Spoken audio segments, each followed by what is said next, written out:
یہ بات ذہن میں رکھیے گا کہ اللہ نے ہر دور میں انبیاء کے پاکیزہ وجود اور اولیاء صلحاء کے پاکیزہ وجود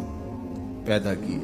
لوگوں کی ہدایت کے لیے، لوگوں کی رہنمائی کے لیے۔ ہر زمانے میں مختلف لوگ اللہ کے برگزیدہ بندے، اس کے مقرب بندے، اس کے قرب سے فیضیاب ہو کے مخلوق کو فائدہ پہنچاتے رہے۔ ایسا بھی ہوتا ہے کہ ایک چیز جس کی مارکیٹ میں ڈیمانڈ ہو تو اس کا 2 نمبر بھی دستیاب ہو جاتا ہے، تو اس کا یہ مطلب نہیں ہے کہ حقیقت کا انکار کر دیا جائے۔ آج لوگ بہت دھڑلے کے ساتھ ولایت کا، اولیاء کا انکار کر دیتے ہیں، اور اس کی مثال ان لوگوں پہ انگلی رکھتے ہیں جنہوں نے دکانیں کھولی ہیں اور طریقت کے نام پر دھبا ہیں اور داغ ہیں، مکر و فریب اور دجل و تلبیسات کے پلندے اور لوگوں کے جذبات سے کھیلنے والے اور لوگوں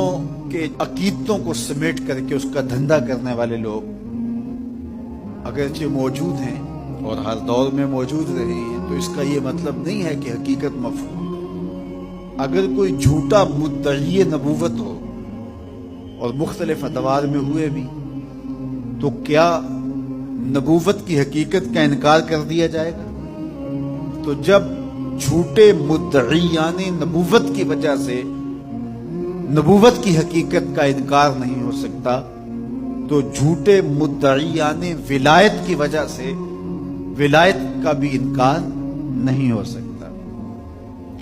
لیکن چونکہ انبیاء علیہ السلام کا پاکیزہ وجود مختلف ادوار میں لوگوں کی ہدایت کا ذریعہ اور سرچشمہ اور سبب رہا،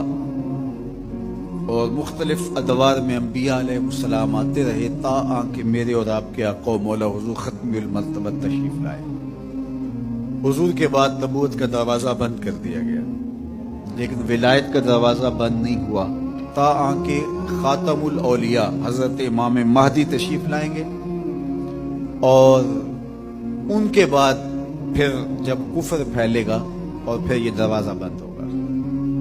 لیکن اولیاء مختلف ادوار میں موجود رہے، اور اس کا امکان موجود ہے، تو جس چیز کا امکان موجود ہے تو بہت سارے لوگ مدعی ہیں۔ نبوت کا امکان ختم ہو گیا، اب حضور کے بعد کوئی نبی نہیں ہے، پھر بھی مدعی موجود ہیں، اور جس چیز کا امکان ہے بلکہ جس چیز کا وقوع ہے تو اس کے مدعی کیوں نہیں ہوں گے؟ تو یہ ایک حالات کا مقابلہ نہ کرنے والی بات ہے کہ کھرے اور کھوٹے کو پہچاننا،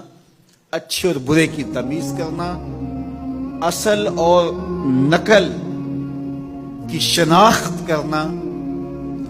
جب مشکل لگے تو آپ سرے سے اس کا انکار کر دیں۔ تو اس کا مطلب یہ ہوا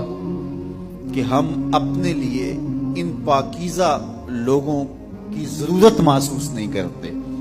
ورنہ ہم کیسے انکار کریں گے؟ اگر ہمارے بدن کو ادویات کی ضرورت ہو، ایسی بیماریاں لاحق ہو جائیں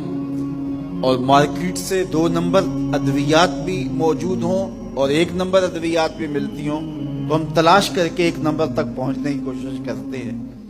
تو اگر روح بیمار ہے اور اس کے معالج ہمیں چاہیے اور ہم سمجھیں کہ اس کے بغیر چارہ نہیں ہے، تو پھر ہمیں حقیقت تک پہنچنے کے لیے کوشش کرنا ہوگی۔